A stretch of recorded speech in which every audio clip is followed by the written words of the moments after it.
Hello, and welcome to the BCN and Friends podcast, where we have real conversations about learning, leadership, and the lived experiences of nurses and healthcare professionals across the emergency spectrum. Each episode, we sit down with thought leaders, BCN certification holders, and industry experts who share their stories, their insights, and the challenges that shape their work. Our mission is simple: to amplify the voices of those making a difference every day, because your experiences drive progress, inspire others, and shape the future of nursing. We're here to honor that in every episode. Sometimes funny, sometimes serious, and always valuable. This is BCN and Friends, and we're so glad you're here. In this episode, we're joined by Michael Isaacs, BCEN's 2026 Distinguished CEN, for a thoughtful conversation about lifelong learning, service, and the lasting impact of investing in others. Drawing from more than 30 years in emergency medicine, Michael shares how curiosity, certification, and a commitment to continuous learning have guided his journey, while offering insights into what meaningful education looks like for today's nurses. Through stories of perseverance, purpose, and professional growth, Michael reminds us that knowledge is most powerful when it is shared in service of others. This episode is titled, "A Heart for Learning and a Soul to Serve." I'm Holly Briggs, a professional development specialist at BCN and one of your hosts for today. I'm joined by my co-host, Michael Dexter, our Director of Professional Development. Hi, Michael. Hello, Holly. Since this podcast is about Michael Isaacs, I will go by Dexter from the rest of the time. I like that we've already gotten your approval to use Absolutely. Thank you, Dexter. This episode explores the perspective of a nurse leader who has spent decades helping shape how emergency nurses learn, grow, and stay grounded in a constantly evolving specialty. Michael Isaacs brings a thoughtful lens to professional development, certification, and what it means to stay energized in emergency care over the long haul. Dexter, could you please introduce us to our BCN friend, Michael? Absolutely. Michael Isaacs started out more than 30 years ago as a New York EMT, served as an Army medic, and then chased his calling straight into the ER. Since day one, he's been the kind of nurse who lifts everyone around him, teaching ACLS, ENPC, ENTEP, CEN, VIEW, and more, and while still pushing himself as a lifelong learner, working toward his fifth degree, a Doctor of Nursing Education from the Ohio State University. Today, Mike serves as the Nursing Professional Development Specialist for Emergency Services in Central California, shaping the next generation of emergency nurses. When he's not doing that, you'll find him volunteering on medical teams at local sporting events, building Lego as a proud adult fan of Lego, staying active in his church, or hanging out with his wife and the rescue pup Sadie. Mike was also recently honored as BCEN's 2026 Distinguished CEN. Michael Isaacs, welcome to the BCN and Friends podcast. It's a pleasure to have you with us. Pleasure to be here. Thank you, Dexter and Holly. Yeah, so you have spent 30 years in emergency medicine. So I guess you started when you were about 5 years old as an Yes. EMT and then as an Army medic. So can you tell hmm us a little bit about, was this like something you had in mind as a young person that you knew you were going to go into healthcare, or what kind of shaped that route of EMT, medic, nurse? And what are some of those key moments that kind of define where you are today pursuing a doctorate in nursing education? EMS and sort of first response has been around my life since I was born. My father has been a volunteer on Long Island, and I remember when we were younger, he would run to the fire calls, and he would drop us at the firehouse, and he'd get in the ambulance and go to the calls. So now you got, me, 10 years old, my brother, 8 years old, we're walking around the firehouse, climbing on fire trucks and opening things up we probably shouldn't have. And I remember a couple of instances where I would walk down the block. Shh, don't tell anyone. But I'd walk down the block to watch. And I remember two very specific instances. One where a gentleman had been struck by a car and his shoes were right in front of the bumper and he was 50 yards down the road. And my father was there doing CPR and I didn't know what he was doing at the time, but he was saving his life, is what I saw. Another time there was a stabbing. And again, I see my father riding the gurney as they're bringing it out, providing care to this gentleman. And I went, that's the coolest thing I've ever seen. I want to do that. So I knew as a kid, I knew I was going to do something in healthcare. So as soon as I was 18 years old, went to EMT school because I wanted to be in the fire department. I wanted to be an EMT. And I kept that for years while I was trying to figure out what I was doing with my life. Wound up in the Army. Obviously, the only choice I had in the Army was medic. Funny enough, you take an exam when you go into the military. It's called the ASVAB, and it tells you what job you can do. Everybody has to take it. Took the test. They said, yes, if you want to be a medic, no problem. But you scored high enough to take the linguist exam to basically be a translator in the military. Now, I didn't want to be a translator, but I took the test anyway. I said, all right, I'll take this linguist test. Passed it, did really well. And they said, okay, it's your choice. You can go to Fort Benning, Georgia, the armpit of the South, and train as a medic, and then they'll send you to San Antonio, or you can be a linguist. And they said, you go to the Presidio. I have no idea what the Presidio is. I don't know what that means. I want to be a medic. P.S. The Presidio in Monterey Bay, California, is down the block from where I currently am. They would do their training jogging along the Pacific Coast Highway. I wound up doing my training in the mud, in the Deep South. So in hindsight, maybe I should have been a linguist, but no, that was sort of my next level. And when I remember when I got out, we talked about, how did you get into nursing? So when I got out of the Army, I was a medic in the Army. I wasn't a nurse. And when I got out, I thought, I'm this gung-ho guy. I'm, hardcore. I'm going to go be a paramedic. And I applied to the New York City Fire Department to work for them. And I applied to paramedic schools. And somebody said, hey, what about nursing? And I laughed. I said, do I look like a nurse? I'm not a nurse, which was very dumb and very short-sighted. And I looked into nursing and I saw the infinite amount of things you could do. You can be a nurse and that's it. No, you can do literally anything in nursing. And as a paramedic, as amazing as that job is, and as wonderful as those first responders and those colleagues of ours are, in terms of advancement, it's medic, sort of training medic, chief medic. But after that, there's not much else. You're a paramedic, but there's not really switching around from a type of medic. So I said, all right, let me apply to nursing school. And the day I was supposed to start at the New York City Fire Department was the day I got my acceptance letter to nursing school. And I went, all right, I guess I'm supposed to go to nursing school. And I didn't go to the fire department, went to nursing school, and then we're 20-something years later, and we're here. So have you always been in emergency nursing then, or did you do any other avenues of nursing? When I started, it was still the time when, for emergency nurses and for specialty nurses, the talk was you need to do med surg first. Before you do any specialty, you have to do a year on the floor and become a nurse first. So that was still the mindset back then. So I did a year of med surg. And I literally counted the days until my year was up and I could go to the ER. And the minute my year was up, I applied and I got over to the ER. But I will say, and I don't talk about this lightly, but anybody who's been in the ER for a little while, anybody who's been in nursing for a little while knows the concept of burnout. It happens. It's a realistic thing. Combine that with compassion fatigue or mental stress, whatever it may be. At some point, if we don't do good self-care, burnout creeps in. And there was a time about 10 years into my career when I was hitting that wall. And look, if you were a trauma victim, if you were a super sick septic patient, come on in, I'm going to take care of you. No problem. I got you. We'll do this. But all of the urgent care type things that people were coming to the ER for, that were filling up our waiting rooms, that still do, it started to frustrate me in a way that it shouldn't have. I got headhunted for an occupational health position. And it was 10 minutes from my house. And it was Monday to Friday, 9 to 5. And I went, you know what? I need a break. For a little over a year, I went and did that. And it was so unbelievably boring.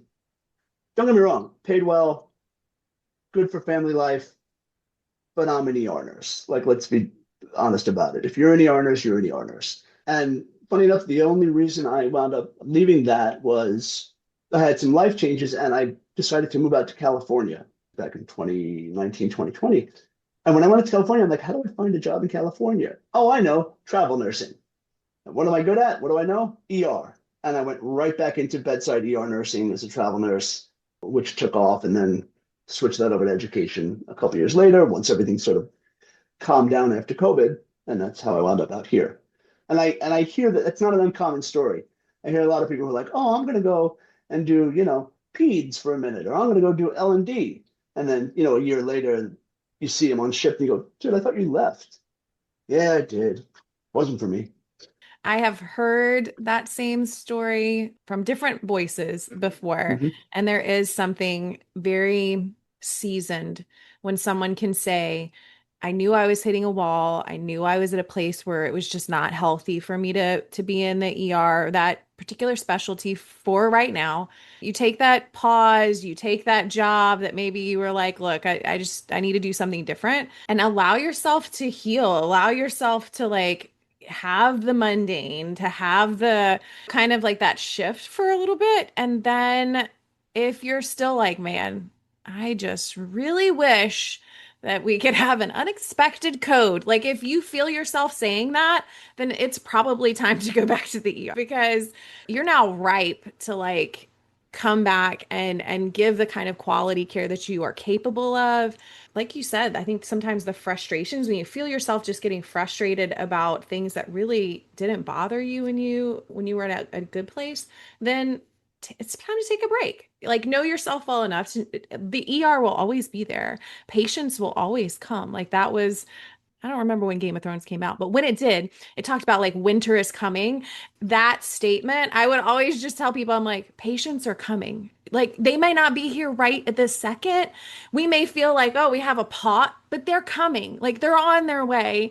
And if we always approach every shift like patients are coming, then you're never going to be disappointed because they may not be right now, but they're coming.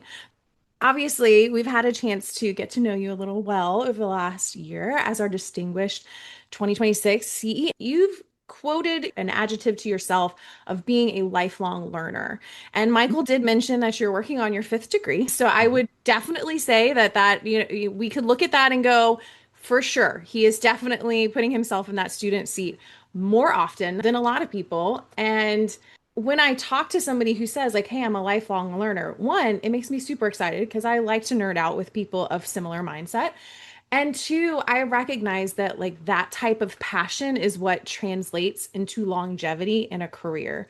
If you're not curious, if you're not excited, if you're not learning, you are dying in the type of career that we are in. And so that being said, how do you stay passionate about going back to school, being a student, perpetual student, and how has that kind of influenced your approach to certifications and to furthering your own professional development and that of others? For me, talking about learning and talking about more education, I've been in graduate school for 15 years. And I joke that, well, if you're still in school, you can keep deferring your student loans. So I just keep going back to school. I figure if I do this, I'll have 14 degrees by the time I die and, $1,002 in student loan and, nobody will have to pay. But that's not the truth. The truth is that I want to know literally as much as I possibly can. And I also am fully aware that there is a unreal amount of information I don't know, but there's a level that you can get to. And I don't think that everybody needs to go back to college for that stuff. And that's kind of where certification fits in. If you show me a person who's got a master's degree in nursing, cool, and they work in the ER, cool. You show me somebody who's got CEN, TCR in trauma, and CPEN pediatrics. You show me that person is triple certified in those things and works in the ER for a decade. When I walk in the ER, I want that person taking care of me instead of the masters. Without question, because I know that that person has a level of specificity and a level of knowledge to their craft, to their specific ER craft that you're not getting from school, right? You're not going to get that from a master's degree. Now, I got my acute care nurse practitioner degree. I do not use it as a advanced practice provider, but the knowledge that I gained going through that helps me as an educator because it gets me on a level of knowledge that's more on the physician level. So when they're talking about things, when we're prescribing antibiotics, when we're doing things, I know what they're talking about, and I can now translate that down to the nursing staff to say, God, do you know why we're ordering Banco for this? Do you know why we're ordering ceftriaxone as opposed to Zosyn. Like, do you guys know the reason that we're doing this? No. Well, here's the reason. We don't need to know doctor level things, but there's knowledge that we need. Now, I've had people say, well, you don't need to go to school to be a good nurse. You don't need to keep getting degrees to be a good nurse. I 100% agree with that. You don't. And I will cite a gentleman that worked at the trauma center with me, a guy by the name of Matt Bruni, who I haven't seen in 20 years, but Matt he was one of the best nurses I ever met in my life.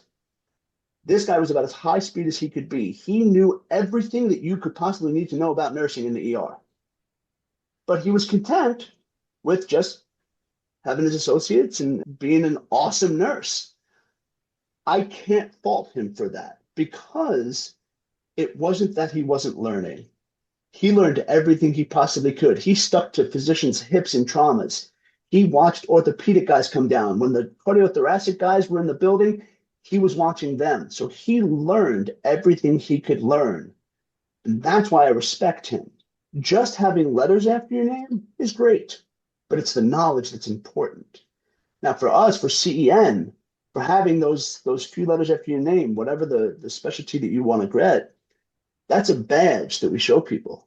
I've said to people many times, I said, look, if our doctors not only have the ability to get board certified, but are expected to, think about it. When you go into an ER and you ask you, are you a board certified ER doc? Yep.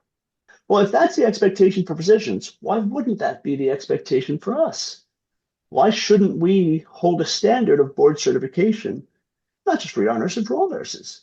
It's out there. If we expect it of our docs, we should expect it of our nurses, you know? And again, I think that's a new concept. It's different now. Society's different now. To put that on your badge, to put that on your tag, I think it's important. And I think it shows something about the dedication to the profession.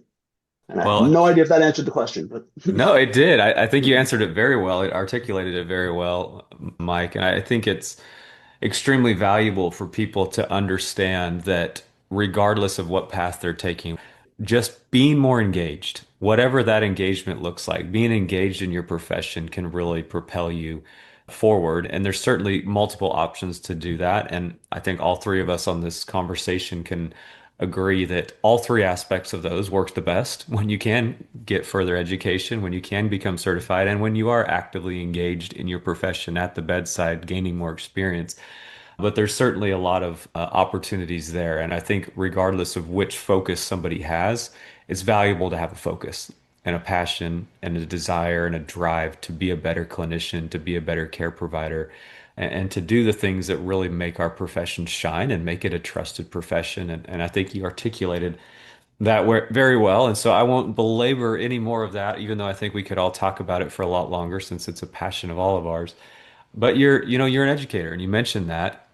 And I do want to talk to you about education because you and I had a chance to talk about this briefly in California when we were there for the award visit. But when we talk about education and what education looks like and what's impactful for people, there's so many opportunities now that some people say that there's almost too many ways that people can learn, whether it's through some kind of social media or whether it's free open access online medical education, whether it's immersive simulation. Like there's just so many things. What do you find that you feel is most valuable to people when you're training them? And where do you find that engagement, that interest really sparks when you're educating today's nurses? 100%. And I'm going to disagree with one thing you said, Dexter. I don't believe there are too many ways to educate. I think that the more different ways you can educate, the more different people you can educate, and the more avenues you have to hit. Now, education today also is very different from what it was 20 years ago. It's also changing every day. The speed at which education delivery is changing it's unheard of. And we talked about this a little bit, how we deliver that now and how we make those impactful things. I think I'm a unit-based educator, so I'm on the floor. So when a code comes in, it's one thing to be able to tell somebody, hey, here's an intraosseous needle. This is how we use this on a patient, and here's the landmark, and here's the thing, and here's a chicken bone you can practice on. Great. But I had one 2 weeks ago. It's one of my new grads. We have 4 of them on the floor right now. And we had a code, normal, straight, code blue, whatever. But I said, come on in, come on in. Let's get you doing things.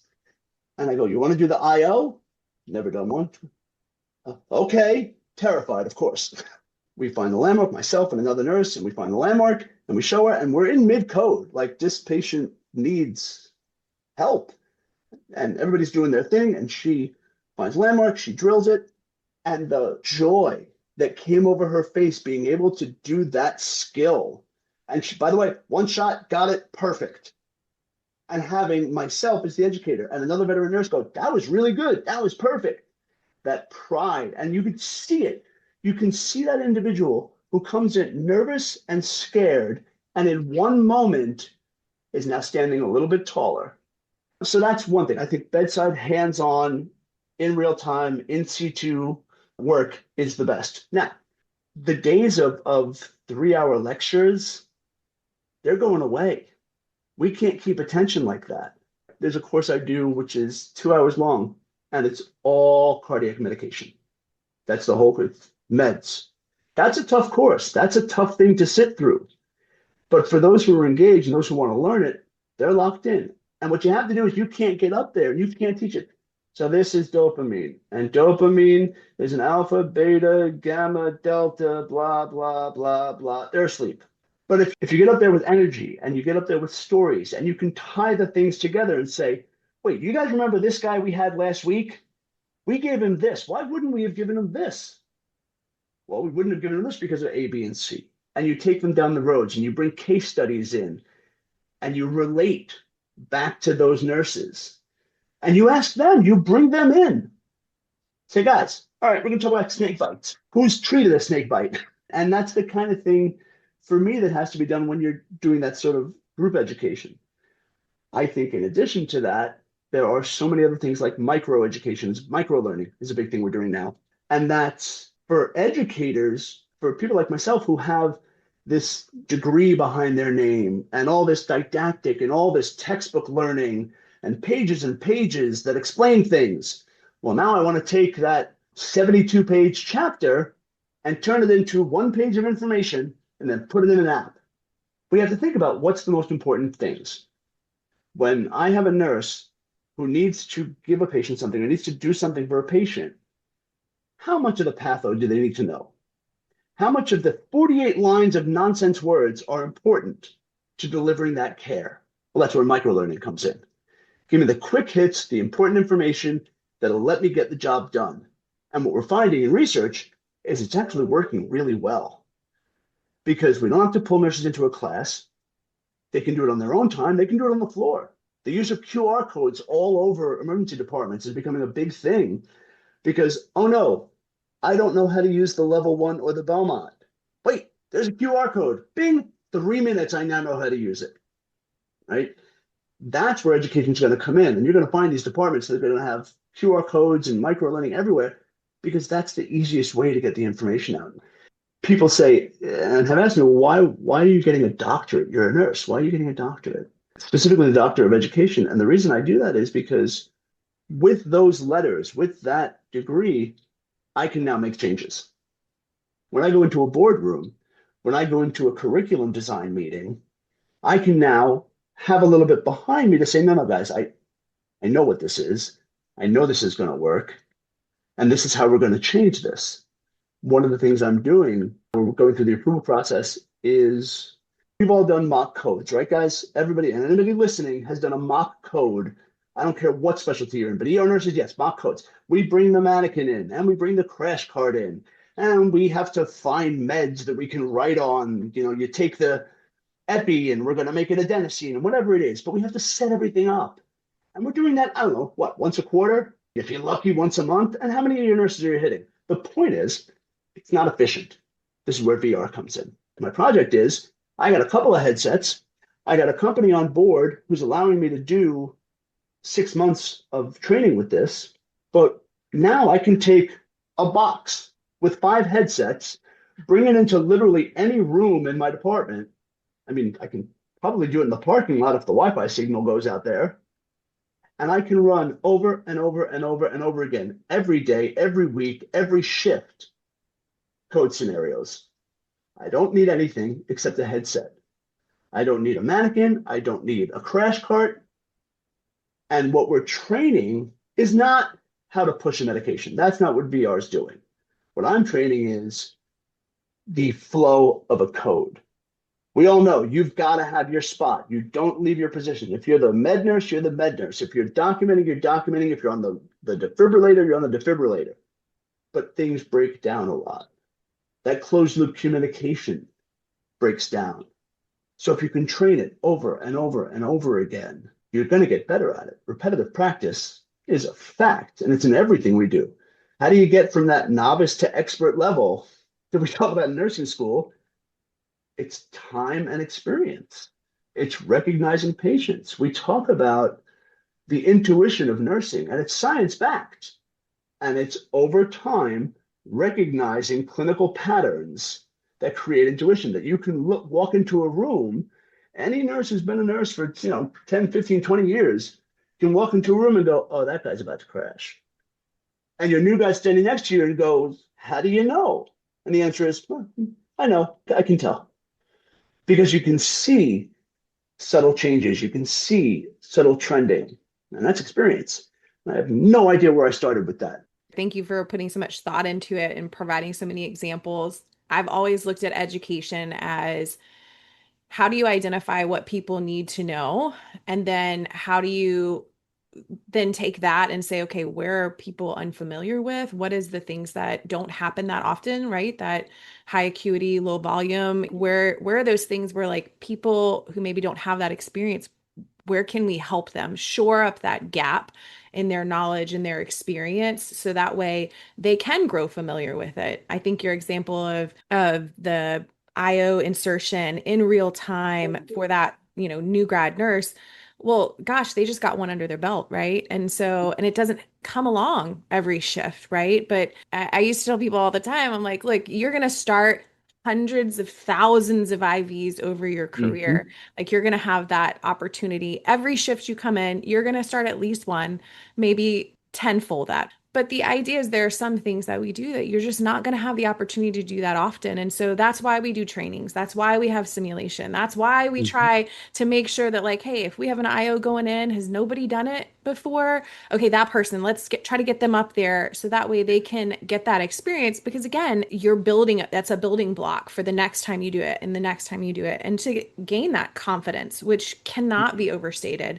You don't want to have kind of like an egotistical confidence, but you do want to have that confidence based on, I know what I'm doing. I understand what needs to happen. I see what is unfolding and I know how to meet that need. And that's confidence in your practice. That's confidence in your knowledge. And a lot of times it takes experience to make you grow to a level of confidence that people then begin to look at you and go, oh gosh, hey, can you come in the room with me? Those things over the course of time really start to shape your career and to shape the way you see yourself as a professional, and then also the way that other people see you. Again, education is such a huge point.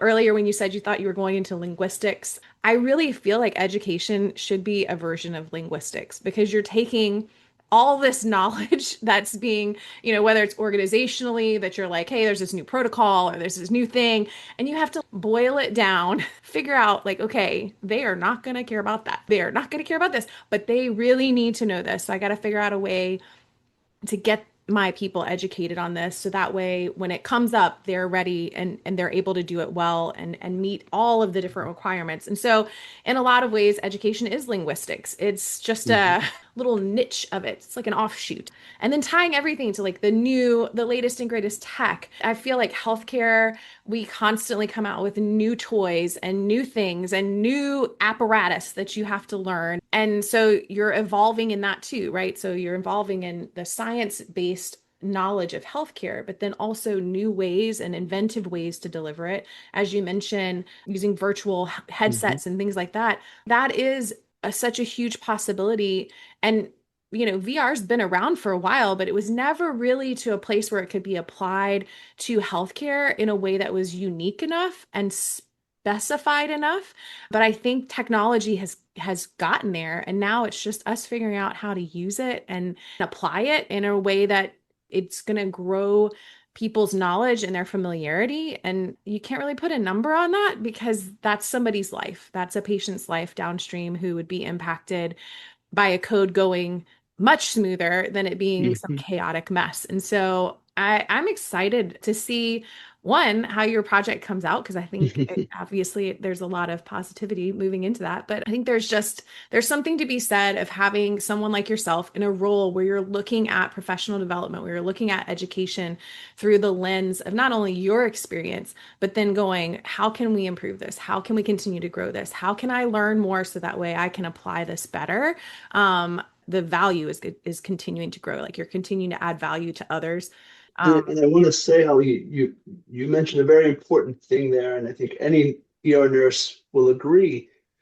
When it comes to education, those high acuity, low volume cases, it's that stuff that we know we need to know, but we just don't see it enough. And it was funny when one of the simulation companies came through. It was myself and my ICU educator, who also has a background in the ER, and we were trying to figure out, okay, what can we do? What kind of different scenarios can we do if we have to do things? And my ICU educator goes, "Can we crack a chest?" And the sim guy was like, "I'm glad you asked." And he sets up the scenario, and she grabs a scalpel, and we're cracking the guy's chest in the sim. And I'm going, okay, please don't do this in real life.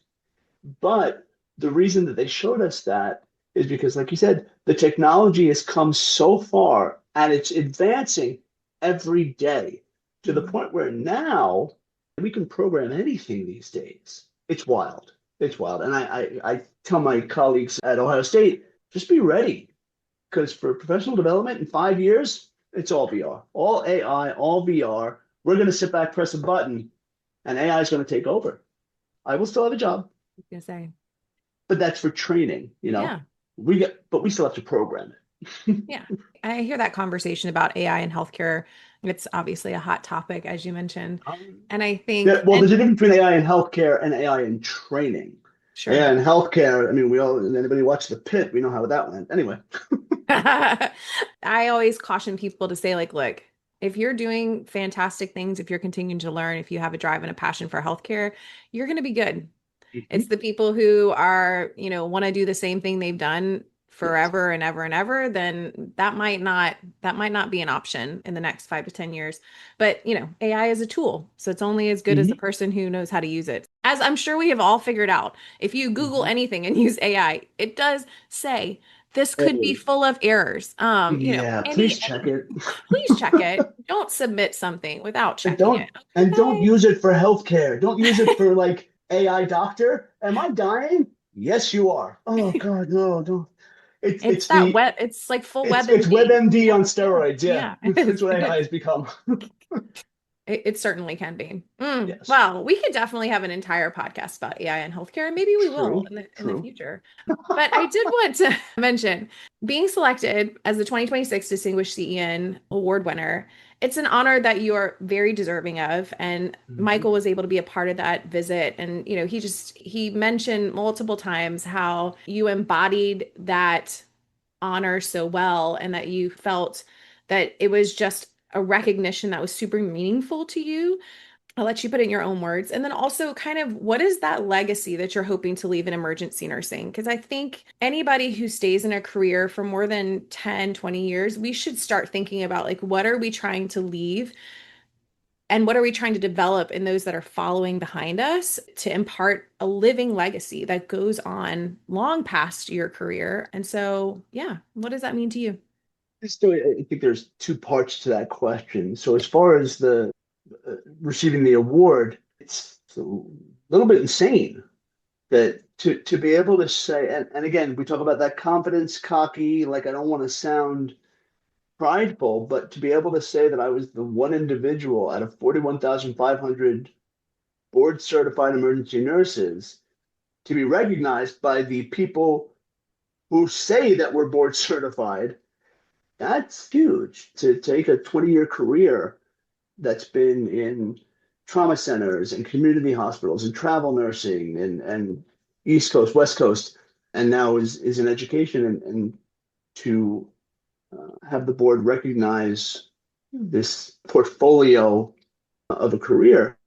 I don't want to say that it's validating because I don't think that necessarily people should look for validation, but it's kind of validating, you know? Hey, Mike's doing good things. Now, am I saying you have to win an award? No. No, you don't have to win an award to be an awesome clinician, an awesome nurse, an awesome teacher. No, you don't have to win an award. And there are countless people who are probably better than me who have not received an award. I was just lucky to get chosen this year. When Maris called me, I was legitimately speechless, and that doesn't happen for me. Now, the legacy. So when we talk about legacy, that's kind of a different conversation. And the reason being, people want to say, oh, my legacy is I changed everything in the field. Well, that's not what I want to do. And as I get a little older and get a little more educated, I'm understanding that I'm already leaving a bit of a legacy. So part of that is we take that emergency nurse residency program. And in 2023, I started teaching it here. And I've been through 5 cohorts. I'm in the 5th cohort of that group, about 20 or so nurses. In this facility that I'm in, since I've been here, I have 100% retention of all of those nurses. That's something. 100% retention, more than 2 years in an ER, that's not common these days. So, okay, I've done some of that. And granted, not by myself by any means. That is the facility, that is the culture. I'm just the one who got them in here and trained them to start. I put the foundation in there.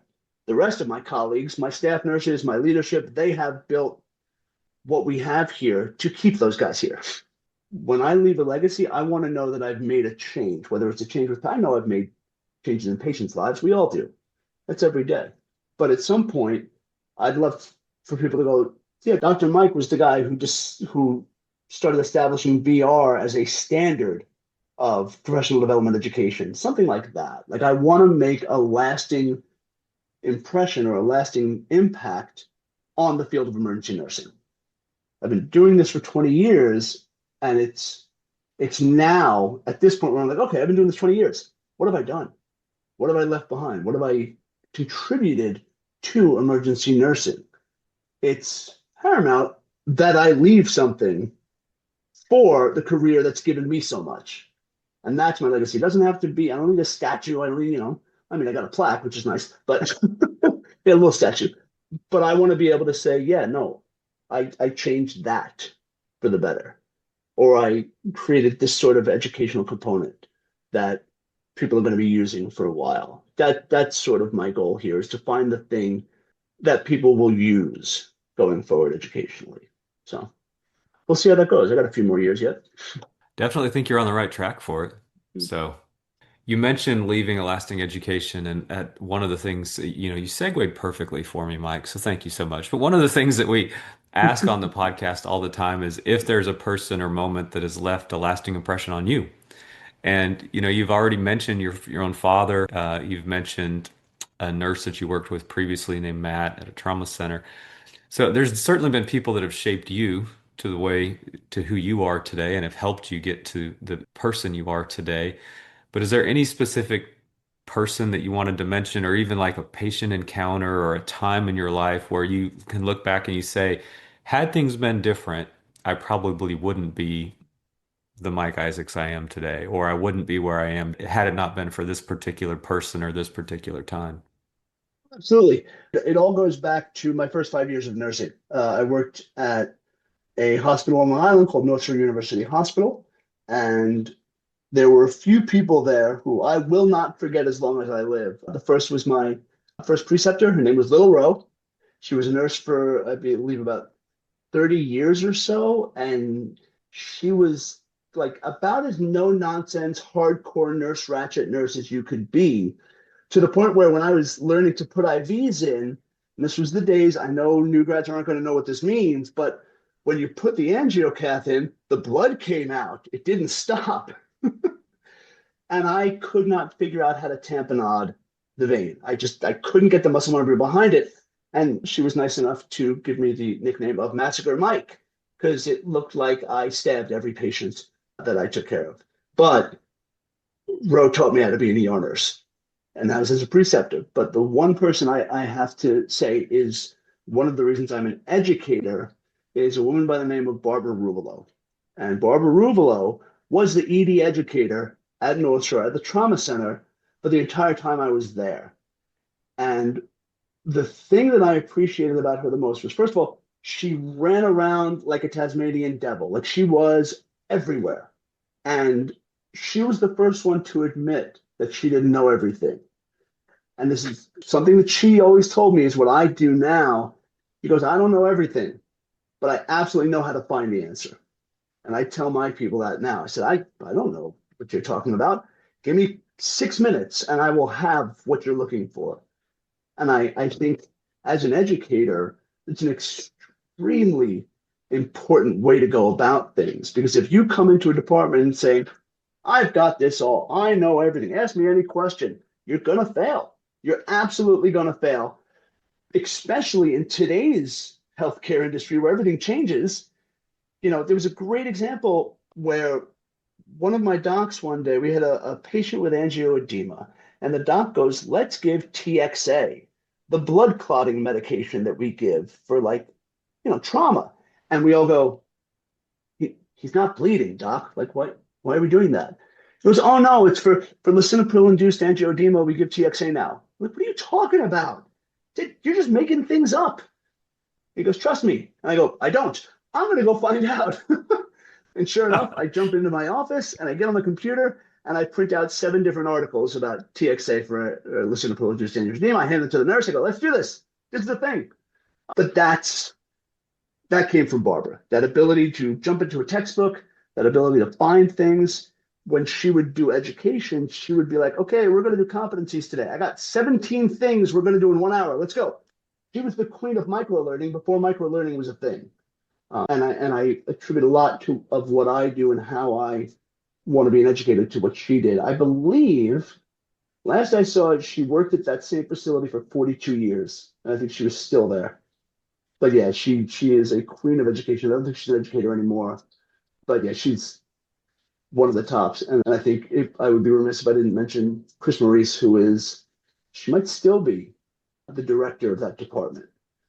And I think if you have an individual who is running a department for 20 plus years, it says something about the individual and it says something about the department. So that is where I learned to be an ER nurse. So I owe a lot of who I am and what I do to a lot of the people back there. So yeah. I love that question every time because it just reminds me of amazing people that personally in my own career who have helped me get to the place where I am. And I'm sure there will be more that will help me move a little further down the road. And I think that's what I see legacy as, is you helping to move that next person forward, you continuing to move forward and help to bring people along. You may not have a statue somewhere saying, hey, best nurse ever, but you can have people who think that you are that and who want to Mhm. be who you are and who have a high opinion of you and hold you in high regard. And that's better than a statue in my opinion. Now, Yeah. statue would be nice. I would have lots of edits, just saying. Okay, I do have a few rapid fire questions. So we're going to jump All into right. a section, and really they are just so we can get to know you better as a person. So what would you Mhm. be doing if you were not in your current role? I know we already talked about linguistics, but what would be an option that you would say, you know what, I would have liked to have tried this? Do we mean realistic or like dream job kind of stuff? It Because can be because, whatever you because if I had my choice, I would absolutely be an F1 driver. Me That's so too. cool. And there are some state police, not to mention any names, but who would be like, she would be great at that. So I'm just saying, like, I like to go fast. I And thought I thought that or country music star. oh, And again, I mean, how much different than being an educator is that? You're up on stage. those are two very different, but I also think they would also be equally fun. But I will say that the F1 driver, that would be, I mean, and there's so much that goes into it. These drivers are so incredibly smart. The teams are so incredibly smart. And these like machines, these cars that they drive are so teched out. It's ridiculous. I have a brother-in-law. He is into that. He races and yeah, it's just amazing. So That's The really funny thing is cool. I keep looking and I don't want to leave what I'm doing, but there are two American teams, Cadillac and Haas, and if either of them ever open up like an APP spot that they need in their facility, I am moving to, I don't even know where they are, Indianapolis. Like I'm out. But if I can be a medical professional for an F1 team, sign me up, man. I'm in. All I'll move right. to England. I don't care. You've heard it here. You've heard That's it right. here. You're listening. Yes, Mike, F1. Call me. yeah, Mike's open. All Yes. right, I've got three categories of your favorites, favorite book, or maybe it's a quote that really inspires you. So I do have a favorite quote, and not to get too religious, but it is from the Bible. It's from Proverbs 2:10, and it's, "For wisdom will enter your heart, and knowledge will be pleasant to your soul." And as an educator, I love that verse. It just probably get it tattooed on me at some point, because I just think if you break it down to education, I just think the concept of wisdom in your heart and knowledge will be pleasing to your soul. Like, why wouldn't you seek knowledge if it's going to make your heart happy, right? It's just, that's why I'm an educator. That's why we teach. That's why we learn. So I love that. I can see why that would be a favorite for sure. Hmm. For sure. Oh, all right. Favorite movie, TV show, or it could be a binge-worthy series because we're always looking to put something else on our list of shows to watch. Movie, Goodfellas, no question, hands down. I'm from New York. Those are my guys. I'm not Italian, but hey, let's go with it. And I have to say this, my favorite binge-worthy TV show is any binge-worthy TV show that my wife says we're watching. And to all the gentlemen, I give the piece of advice that if your wife says we're going to watch this series, do not watch it alone. Don't you skip ahead. Don't you skip that is ahead. divorce worthy. I'm telling you, you're going to get in trouble. I got to say, I love The Pit. I think I am pretty convinced that The Pit was created for us, not for civilians, because we watch that show and go, oh, yeah, okay. And I will tell the same thing that I tell everybody else. Is The Pit real? And I say, yes, everything on The Pit that happens is pretty close to reality, not in a 24-hour period. That all doesn't happen in the same day. Yeah, if it did, we would all quit. We'd be done. Like, Yeah, we'd we'd quit. be out. We'd Yeah, all be no. like, that was the worst thing ever. Yeah, And I no, can't I'm do going this. to dermatology. I'm out of here. Yeah, yeah, yeah. I 100% agree with you. There's like a caveat that should be noted Yes, for sure. yes. Okay, favorite song, or maybe it's a musical artist that can just instantly move you. Yeah, I am Long Island, born and raised. Billy Joel is my guy. I grew up on it.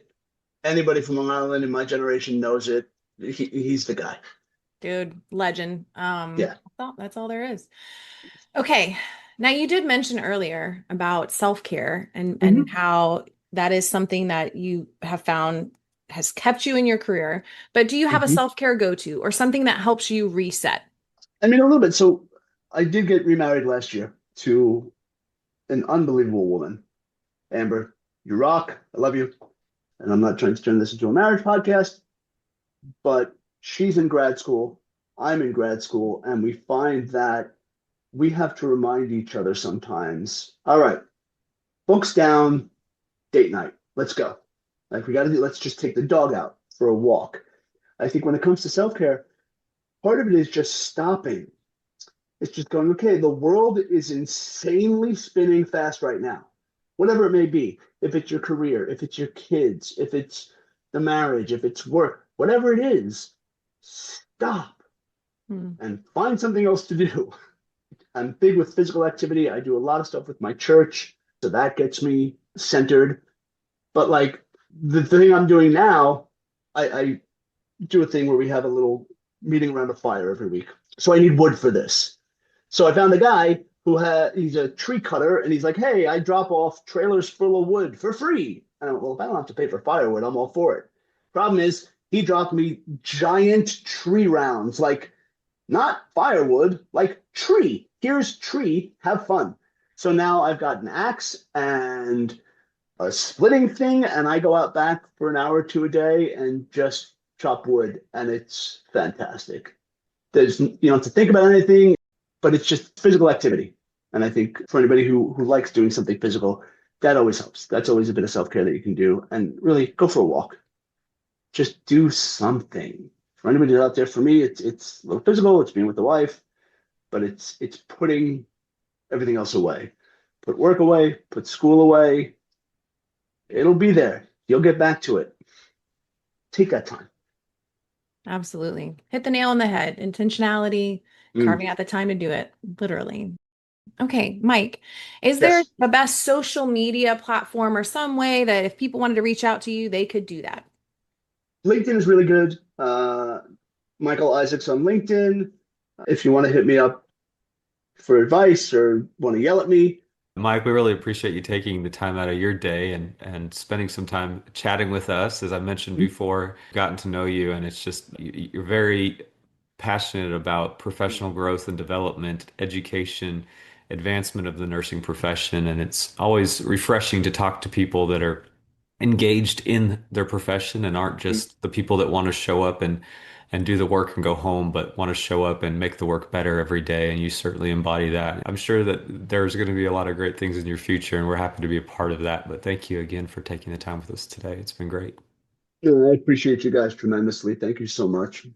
Well, I want to take this time to thank Mike for joining us for this episode. Thank you, Mike, for sharing your perspectives and the heart behind the work that you do in emergency nursing.